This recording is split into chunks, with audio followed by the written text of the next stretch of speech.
It was 50 years ago next week that a prophet from Atlanta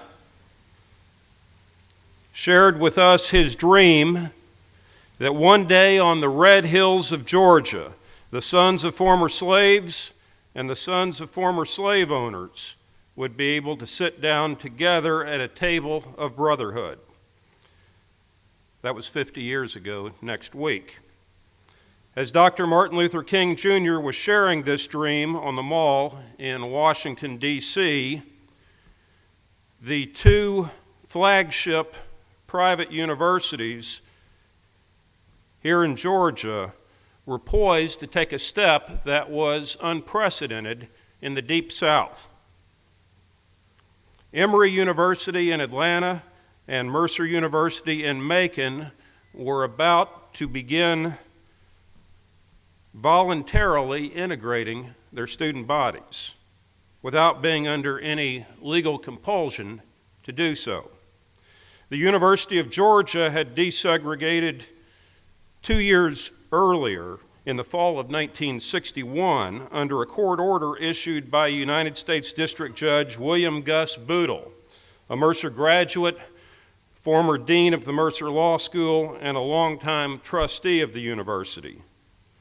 Riots and demonstrations had erupted in Athens in opposition.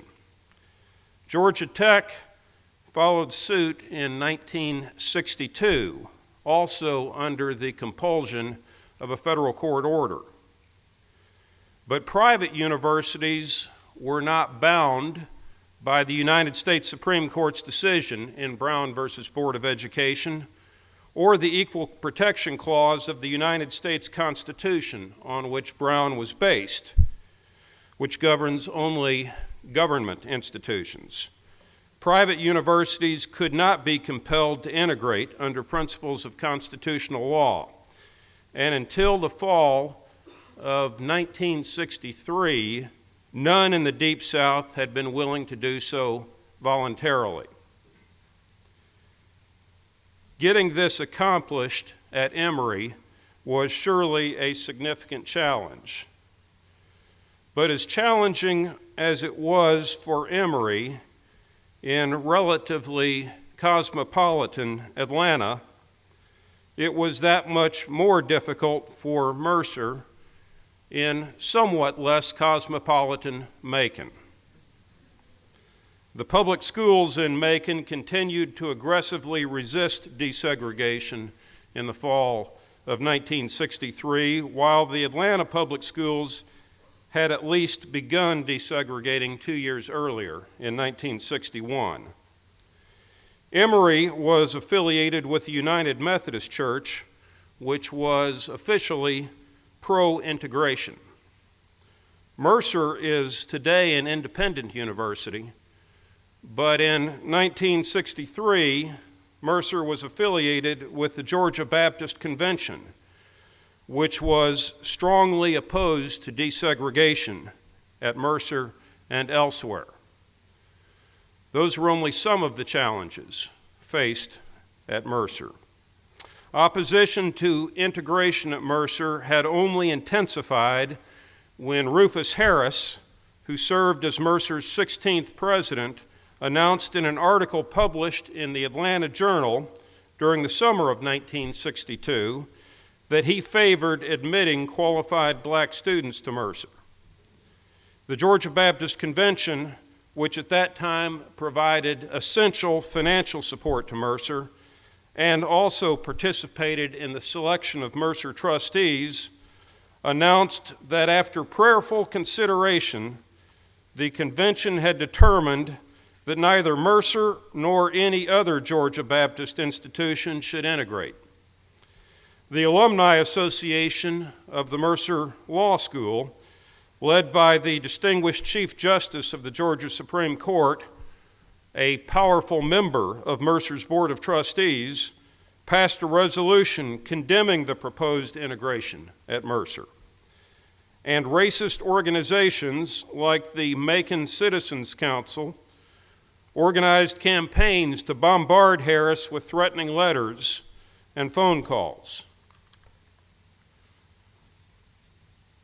But Harris had important allies in his effort as well.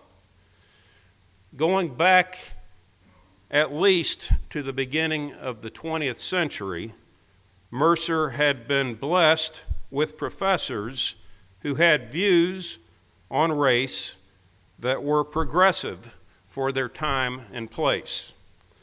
Professor Baldy Steed, in the early years of the 20th century, followed in later years by faculty members such as G. McLeod Bryan, Ray Brewster, Tom Trimble, Bob Otto, Mary Wilder, Joe and Jean Hendricks, and others.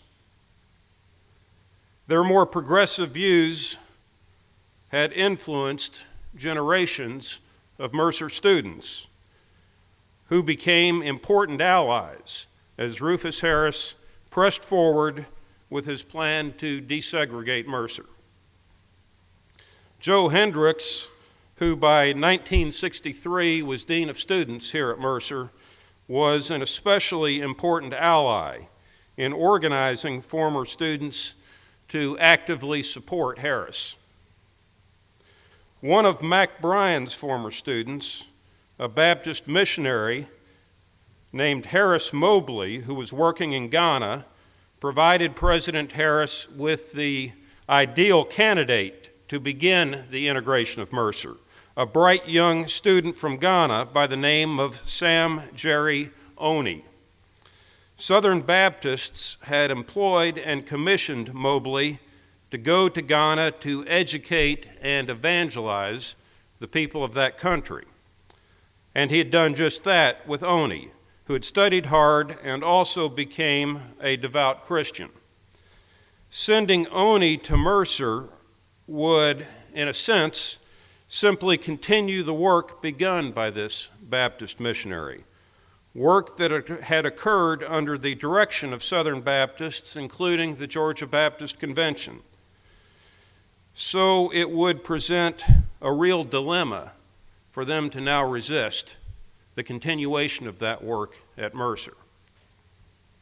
With Mobley's encouragement, Sam Oney applied for admission to Mercer in December of 1962. In his application for admission, Mr. Oney, unaware of the Baptist opposition to integration at Mercer, wrote, "I am so anxious to come to Mercer, not only because it is a Christian institution, but also it would afford me the opportunity of meeting many of the good people of the Southern Baptist Convention who have done so much for my own people." The head of admissions, a man named Johnny Mitchell, recommended that Mr. Oney be admitted, finding that he was the most able and qualified international student to apply in recent years, and that except for his color, he would be admitted without question. The issue was now ripe for decision. Mercer was presented with a well-qualified black applicant. Today, 50 years later, it's hard to imagine the intensity of the debate that ensued. But when the question was called at a meeting of the Mercer University Board of Trustees on April 18, 1963, the board did the right thing. By a 13-8 vote, with 3 abstentions, the board approved a motion that Mercer University consider applicants for admission based on qualifications, without regard to race, color of skin, creed, or place of origin.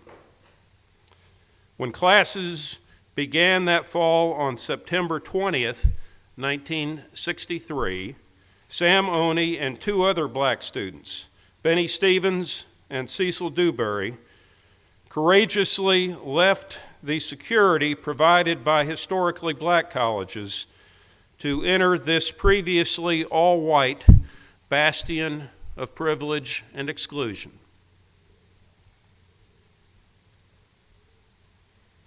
"50 years have now passed since that watershed moment in history. Our nation will pause on August 28th to remember Dr. King's dream as bells ring at the appointed hour across the country and here at Mercer in a tribute to Dr. King's call to let freedom ring. And then on September 20th, the Mercer community will gather again here in Willingham Hall for a special convocation to mark the 50th anniversary of desegregation here at Mercer. You'll hear excerpts from interviews with many of those who were here at the time. Our first three black students: Bob Hurt, who was the student editor of our campus newspaper in 1963; Governor Nathan Deal, who was then the president of the Student Government Association at Mercer; Don Baxter, a white basketball player who volunteered to be Sam Oney's roommate when he arrived at Mercer, and others. We'll also hear a keynote address by Ambassador Andrew Young, who was a principal lieutenant of Dr. King before going on to become mayor of Atlanta, a member of Congress, and then United States ambassador to the United Nations during the administration of President Carter. His assignment will be to place the Mercer experience in a broader context. As we prepare for these commemorations, not even the worst cynic could deny the tremendous progress that has been made on issues of racial justice over the last 50 years in our nation and here at Mercer. We have elected and re-elected a man of African heritage as the leader of our nation. As opportunities have expanded for African American citizens, so has achievement. The percentage of African Americans who complete college has increased from approximately 3% 50 years ago to more than 20% today. We've also seen enormous progress at Mercer. For this great institution, founded by progressive people of faith, 1963 was not an end, but rather a beginning. Those advocating and agitating for racial justice at Mercer could have rested on their laurels with the enrollment of 3 black students in the fall of 1963, but they didn't.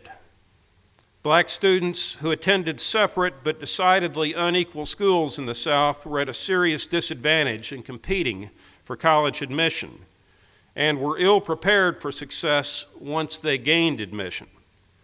Joe Hendricks recognized the challenge and, working with a local black leader named William Randall, worked to address it, developing a tutoring program on Mercer's campus for black students from local high schools, a program that became a model for the federally funded Upward Bound program. And then, working together, they secured funding from the Rockefeller Foundation to pay for many of these students to attend Mercer. A year after the first black students enrolled in the fall of 1963, the number of black students admitted for the fall of 1964 doubled.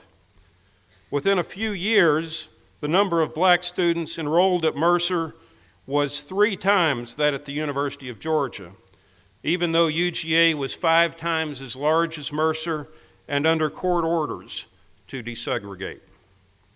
Mercer's continued progress, even today, I think is evident just from looking around the room. Mercer has become a vibrant, exciting, and diverse community. The most recent U.S. News rankings list Mercer not only among the best universities in the South, but also among the most diverse. Persons of African descent are among our most accomplished leaders at Mercer, including both a senior vice president and a senior vice provost of the university, We've seen an African American student elected president of the Student Government Association. So I suppose we should ask, are we there yet? Have we become a post-racial society? Has our nation become a place where, in the words of Dr. King, people are judged by the content of their character rather than the color of their skin? I frequently hear good people, honorable people, say yes, including responsible people in positions of authority. We've put all that behind us. That's in essence what the United States Supreme Court said earlier this summer in invalidating Section 5 of the Voting Rights Act. But the data suggest that these people of goodwill are incorrect. Despite vast improvement in the percentage of African American citizens who graduate from college, black graduation rates nonetheless lag far behind those of whites. Median family income for white families in the United States is approximately $65,000, while for black families it is approximately $40,000. The average white family today has $632,000 in accumulated wealth, while the average black family has less than $100,000. The same kinds of disparities can be found in access to health care and on a variety of quality of life measures.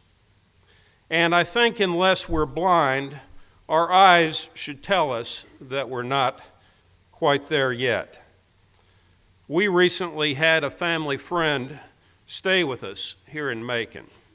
He's a promising, talented, young African-American lawyer from Texas.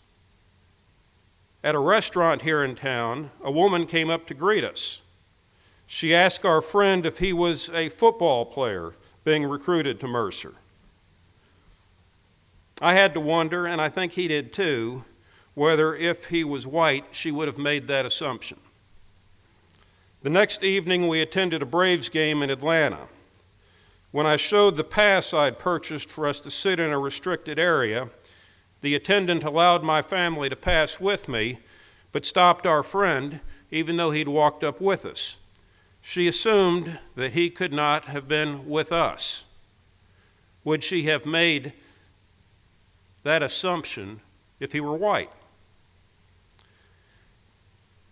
This kind of low-level insult remains a way of life for many of our African American friends and colleagues.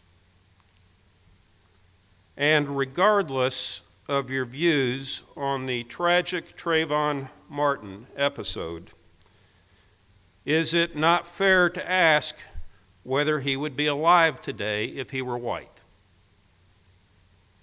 As long as this remains an open question, perhaps we as a society are not yet where we need to be.